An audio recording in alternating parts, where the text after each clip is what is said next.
ભક્ત ગોરા કુંભાર.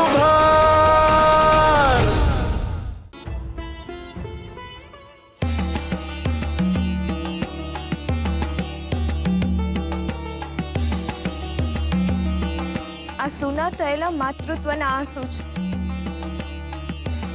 જલ્દી સુકાશે નહીં. ના, તમે જે કરી રહ્યા છો એ નિયતિના વિધાન પ્રમાણે કરી રહ્યા છો. હું જાણું છું ના કે ગોરા સાથે જે કંઈ થઈ રહ્યું છે એના કર્મોનું ફળ છે, પરંતુ ના, તુલસીના નસીબમાં તો બાળક હતું ને, જે ગોરાના લીધે હવે નથી.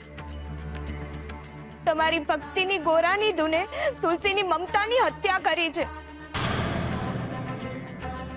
એમાં એ બિચારીનો શું વાંક? એક સ્ત્રી ક્યારેય બાળક વિહોણી ના રહી શકે, અને તુલસીના હૃદયમાં તો મમતાની સરવાણી એકવાર ફૂટી નીકળી છે. એને વરસવા માટે એના બાળકનું જીવતર જોઈએ ના. અને જો ગોરા પણ એનાથી દૂર થઈ જશે તો તુલસી સાવ એકલી થઈ જશે. અને અત્યારની એની સ્થિતિ જોઈને તો મને લાગે છે કે ગોવિંદના વિરહ કરતા પણ વધારે દુઃખી એ ગોરાના વર્તનથી છે. તમારા ભક્તની પત્ની હોવું શું એ ગુનો છે તુલસીનો? શું વાંક છે એનો કે તમે ફરી એકવાર ગોરાને એનાથી દૂર કરીને એના મમતાને હણી લેવા માંગો છો? નાથ, તુલસી તમને કંઈક પૂછી રહી છે, એના સવાલોનો જવાબ આપો. શું તુલસી ફરીવાર માં બની શકશે? શું ગોરા બિગડશે? શું ગોરા ફરીથી સંસારના માર્ગને એના જીવનનો માર્ગ બનાવશે? નાથ, આ બધા જ પ્રશ્નો તુલસીના મનને અત્યારે વિહવળ કરી રહ્યા છે. એના પ્રશ્નોનો ઉકેલ આપો નાથ. એને દિશા નિર્દેશ કરો કે એવું તો શું કરે કે ગોરા ફરીથી ગૃહસ્થી તરફ વળે. કારણ કે મને તો એવું પ્રતીત થાય છે કે ગોરાના નસીબમાં તો બાળક છે, પરંતુ તુલસીના નસીબમાં નથી. તમે કેમ કઈ બોલતા નથી? તમારા મૌનને હું સમજી નથી શકતી ના. તુલસીને આટલી કઠોર પરીક્ષા કેમ? પરીક્ષા થઈ રહી છે રૂકમણી, પરંતુ તુલસીની નહીં, ગોરાની ભક્તિની પરીક્ષા થઈ રહી છે. ગોરાની પરીક્ષા? એ કઈ રીતે? તમે જોયું નહીં રૂકમણી? ગોરાને જે દિશામાં જવું છે એનાથી વિપરીત દિશામાં એ જઈ રહ્યો છે. ગોરાની દશા અત્યારે એવા મરજીવા જેવી છે જેને દરિયાની પેલે પાર જવું છે, પરંતુ પરિસ્થિતિ વશ થઈને એ મધદરિયે જ ફસાયેલો રહે છે. પણ નાથ, આનાથી શું સિદ્ધ થશે? રૂકમણી, ગોરા અત્યારે બીજાની તકલીફોને માથે લઈને ફરી રહ્યો છે. ગંગાની હોય કે ગિરધરદાસની, એ બંને તકલીફો સામાન્ય નથી. બંને તકલીફોમાં ગોરાએ ખૂબ જ મોટું સાહસ ખેડ્યું છે. બંને પરિસ્થિતિમાં જો કોઈ પણ ગફલત થઈ તો ગોરા મૃત્યુના મુખમાં પહોંચી જશે. પોતાની જાતની ચિંતા કર્યા વિના ગોરા બીજાના કલ્યાણની જે ચિંતા કરે છે એ જ એના વ્યક્તિત્વને વધારે નિખારે છે. ગોરાની સામે આવતી તકલીફોનો એ જે રીતે સામનો કરશે અને જે રીતે એમાંથી બહાર આવશે, એ સંસાર માટે એક ખૂબ જ મોટો સંદેશ પૂરો પાડશે રૂકમણી. ગોરાનું જીવન આ સંસાર માટે ઉદાહરણ બની રહેશે રૂકમણી. બાળપણથી પોતાને તકલીફ આપનાર ગિરધરદાસની ચાકરી કરીને ગોરા જ્યારે પરિસ્થિતિને સકારાત્મક બનાવશે ત્યારે જગતને સમજાશે કે જે મનુષ્ય અપકારનો બદલો ઉપકારથી આપે છે, ઈશ્વર હંમેશા એની સાથે હોય છે. જગતને સમજાશે કે મારા સુધી પહોંચવા માટેનું પ્રથમ પગથિયું માનવતા અને કરુણા છે.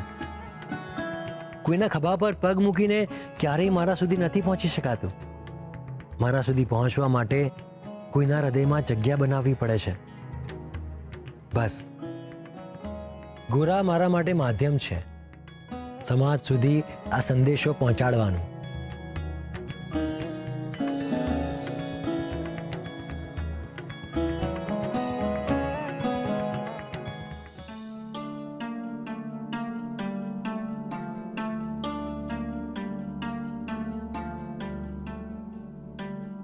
હાલો પૂજારી બાપા, તમને તુલસીનો લેપ લગાવી દઉં, એનાથી તમને નિરાત થાય ને હૈયામાં ટાઢક પડશે ને નિરાતે નીંદર આવી જાય.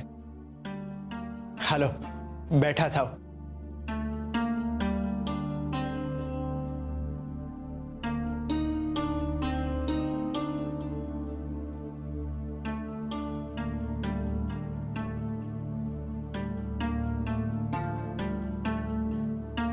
અરે બહુ બળે છે પૂજારી બાપા, મને ખબર છે તમને અસહ્ય બળતરા થતી હશે. હું તમારી પીડાને સમજુ છું. અત્યારે થોડીક વાર જ બળશે, પછી તમને ટાઢક થાય. લાવ બાપા હાથ.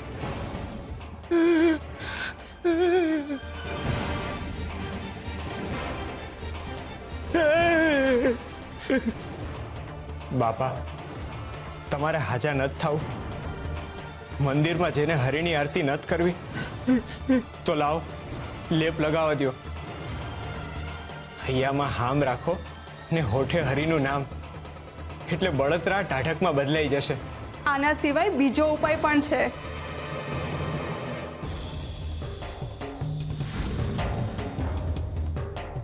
હા હું કર્યું તમે? અંદર હું કામ આવ્યા?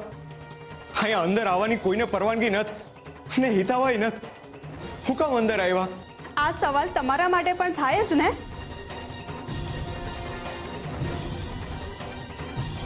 તમે પણ નિસ્વાર્થ ભાવે જ અહીં આવ્યા ને. અહીં આવું હિતાવ નથી અને પરવાનગી નથી, તો એ તો હંધાઈને માટે લાગુ પડે ને. જે હેતુથી તમે અહીં આવ્યા છો એ જ હેતુથી હું પણ અહીં આવી છું. મેં જ્યારે તમને તુલસીનો લેપ કૂટતા જોયા ને, ત્યારે મને થયું કે આ લેપ અસર તો હારી કરશે, પણ બળતરા બહુ થશે. તુલસીનો લેપ છે અક્ષીર, પણ એ ચામડી પર બળતરા બહુ કરે. એટલા માટે હું આ તુલસીના આખા પાન લઈ આવી છું. આનાથી પીડા પણ મટી જશે અને બળતરા પણ નહીં થાય.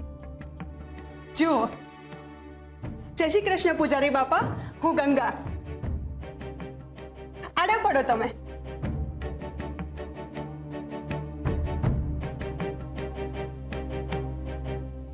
મારા બાપાને ચામડીની તકલીફ હતી. એમને જ્યારે બળતરા થતી ને, તો અમારા ગામના વૈદ્ય આ ઉપચાર બતાવેલો. ભગત, તમે તો હંધુય જાણતા જ હશો ને. તુલસી તો હંધાઈની માં છે. જેમ એક માનો હાથ બાળકના માથે અડકે, એવી જ શાંતિ અને હૂંફ પૂજારી બાપાને મળશે.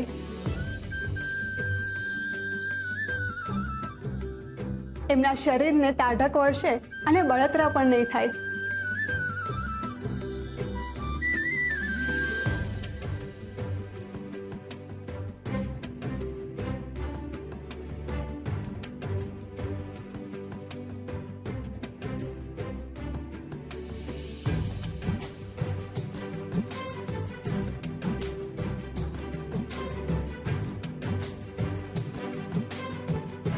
ગંગા, તમારી સેવાના લીધે પૂજારી બાપા 2 ઘડીમાં હોઈ ગયા.